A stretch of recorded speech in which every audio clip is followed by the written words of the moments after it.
Halo guys, hari ini kita masih belajar mengenai fungsi, di mana saya akan membahas soal yang diberikan di job sheet, yaitu kalian disuruh membuat algoritma dengan fungsi untuk menghitung nilai dari persamaan. Jadi ini 2x pangkat 2 gitu ya.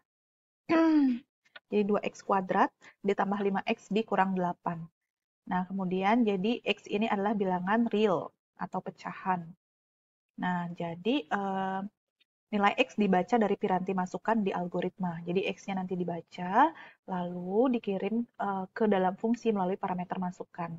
Lalu di fungsi itu ngapain? Dia akan menghitung nilai dari fx-nya atau nilai dari 2x kuadrat ditambah 5x dikurang 8. Hasilnya akan dikembalikan ke algoritma utama. Misal, kalau user menginput X-nya itu adalah 10, 10 aja ya biar gampang ya, maka nanti di dalam fungsi dia akan menghitung fx-nya itu sama dengan, atau gini aja deh, supaya sama. Fx-nya itu sama dengan berarti 2 dikali x kuadrat berarti 2 dikali 10 dikali 10 ditambah 5x berarti 5 dikali 10 dikurangi 8. Nah, jadi itu nanti hasilnya gitu kan. Berarti ini sendiri 200 ditambah 50 dikurang 8 berarti 242. Nah, 242 inilah yang merupakan hasil dari fx yang akan dikirimkan yang akan dikembalikan ke algoritma utama. Nah, oke, kita langsung aja membahas mengenai flowchart-nya. Jadi di sini kita akan buat fungsi. Jadi fungsinya misalnya namanya f. Jadi f ini akan memiliki parameter yaitu a, atau boleh juga kalian kasih nama x gitu, parameternya juga nggak masalah sih, supaya sama di sini oke. Misalnya di sini dia a. Jadi parameter jenisnya input yaitu a, kemudian tipenya adalah real karena dia bilangan pecahan. Lalu langsung aja return atau kalian hitung nih 2 kali A ditambah 5 kali A dikurang 8. Nah, inilah yang kalian returnkan. Opsi yang kedua yaitu di dalam fungsinya kalian buat dulu sebuah variabel. Misalnya namanya hasil. Jadi kalian deklarasiin nih variabel hasilnya. Terus hasil dari perhitungannya tadi yang di opsi 1 tuh kalian langsung return, di sini enggak. Kalian simpan ke dalam variabel hasil. Jadi hasil sama dengan 2 kali A ditambah 5 kali A kurang 8. Nah, setelah itu yang kalian return kan adalah hasil. Jadi ini terlihat lebih panjang sih, cuman kalau kalian pakai algoritma, versi ini yang harus kalian gunakan karena dia return value-nya itu akan dibuatkan variabel memang. Oke, nah kita akan memanggil di algoritma utama. Nah, kalau untuk yang, jadi ini juga ada opsi-opsinya gitu ya, opsi-opsi pemanggilannya gitu kan. Nah, opsi pemanggilan satu itu kita langsung cetak aja gitu nilainya. Jadi ini bebas ya, mau pakai fungsi yang versi satu, mau pakai fungsi yang versi 2, ini pemanggilannya boleh aja dengan pemanggilan opsi satu atau opsi 2, itu nggak masalah, bukan berarti, oh yang versi satu nih dipanggil dengan cara satu, yang opsi kedua dipanggil dengan cara yang kedua, bukan, bebas aja sih sebenarnya.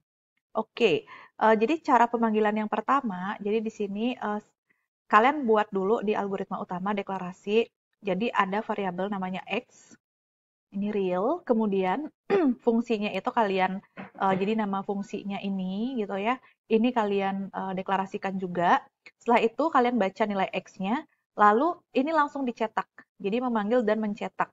Caranya adalah write fx. Jadi write f dalam kurung x. Jadi seperti itu. Udah selesai. Ini langsung dicetak nih. Jadi masuk ke dalam write. Atau opsi yang kedua, kalau misalnya kalian ingin menyimpan dia ke dalam variabel dan ingin digunakan entah dalam digunakan untuk hal yang lain misalnya, secara garis besar sih sama ya. Deklarasinya nih sama. Cuman kalian harus menambahkan sebuah variabel untuk menyimpan hasil dari fungsinya. Jadi contoh misalnya di sini fx gitu ya. Nah, lalu ini sama masih membaca nilai. Nah, bedanya di sini ketika memanggilnya kalian menggunakan assignment atau kotak. Kalau di opsi satu kan dicetak ya, jadi pakai simbol output. Nah, jadi di sini variabel kita fx sama dengan panggil fungsi f dengan input x. Jadi fx sama dengan f kapital x dalam kurung x. Kemudian kalian cetak nilai fx. Nah, jadi bedanya ini ya, dipanggil dulu, disimpan ke dalam variabel, baru dicetak. Nah, kalau yang ini langsung dicetak. Jadi seperti itu. Bisa aja kalau fungsi bisa langsung dicetak atau bisa mau disimpan dulu boleh. Kemudian ini adalah pseudocode-nya. Karena dia adalah fungsi, maka function. Namanya misalnya f, kemudian di sini input a ini real, a ini yang akan nanti diisi oleh x ya. Tipe kembaliannya adalah real. Nah, karena hasil perhitungannya itu adalah real. Nah, kemudian deklarasinya tuh nggak ada. Kemudian di sini tinggal langsung return 2 kali A ditambah 5A kurang 8. Tapi kalau untuk flowchart yang opsi kedua tadi, di sini bedanya kalian membuat variabel namanya hasil. Nah, hasil ini adalah real, yang mana nanti adalah hasil dari perhitungannya. Berarti hasil sama dengan 2 kali A ditambah 5A kurang 8. Nah, ini dia ya. Yang di-return-kan adalah hasilnya. Bedanya ya. Kemudian ketika kalian memanggil di algoritma utama, pseudocode-nya adalah, nah jadi untuk opsi 1, kalian hanya perlu membuat sebuah variabel x, karena kita akan langsung menuliskan hasil dari perhitungannya. Jadi ini x, integer. Nah, kemudian, jadi di sini x-nya itu, sebentar dulu. X-nya itu real sih sebenarnya ya, jadi bilangan real sih. X-nya itu real ya. X-nya itu real, bukan integer ya. Jadi di sini X-nya adalah, ini X-nya adalah real, kemudian, jadi maaf ya, ini real, X real. Nah, baru nama functionnya ini kalian tinggal copy paste aja. Ini nama functionnya, dari function sampai real ini kalian copy paste aja. Kemudian kalian baca nilai X, langsung write, panggil nama functionnya apa? F kapital dalam kurung, jadi input A ini akan diisi oleh X, jadi fx, jadi seperti itu.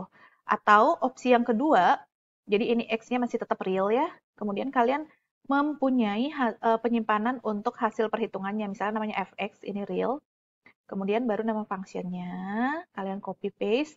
Nah setelah itu read dulu X-nya, ini kalian bedanya adalah kalian menyimpan, jadi hasil pemanggilan fx itu kalian simpan di dalam variabel namanya fx. Baru deh kalian tuliskan si variabel fx kecil ini. Jadi seperti itu. Itu yang dilakukan. Nah, sekarang kita coba buat di dalam logarithm ya. Nah, kita buka logarithmnya. Oke, saya akan buatkan dulu functionnya ya. Saya pakai function yang di logarithm kan dia nggak bisa kalau nggak dibuatkan sebuah variabel. Berarti kita pakai opsi yang kedua aja kalau di logarithm. Jadi di sini namanya misalnya f, kemudian parameternya adalah a, ini real. Oke, return type-nya itu adalah real. Namanya misalnya hasil. Sesuai dengan yang di sini ya. Oke, setelah itu kalian akan hitung. Jadi assign hasil sama dengan 2 kali A ditambah 5 dikali A dikurang 8. Nah, ini boleh aja sih kalian kurung, cuman sebenarnya dia perkalian pasti didahulukan, jadi ini pasti duluan dikerjakan gitu. 2AA dulu, baru 5 kali A, 5 kali 2. Nah, baru ditambahkan dan dikurangkan. Oke.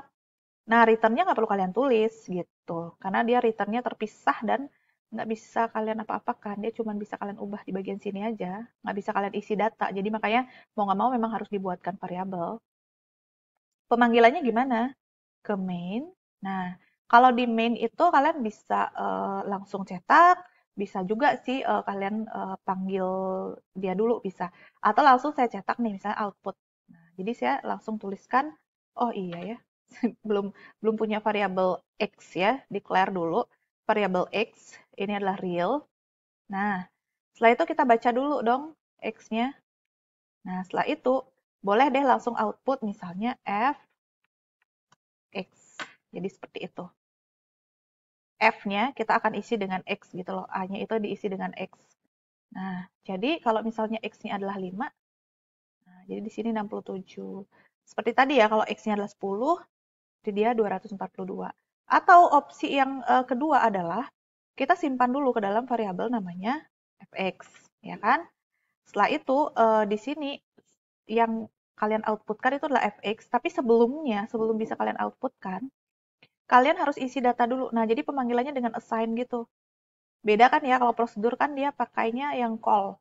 Jadi ini fx. Nah, fx-nya yang awalnya di output itu pindah ke expression di dalam assignment untuk disimpan ke variabel fx. Nah, jadi seperti ini. Nah, hasilnya sih sama aja ya sebenarnya ya. Oke, itu adalah salah satu cara untuk menghitung hasil dari fungsi yang diberikan. Mudah-mudahan ini memberikan pemahaman yang lebih baik lagi pada kalian ketika ingin membuat prosedur atau function dalam bentuk algoritma.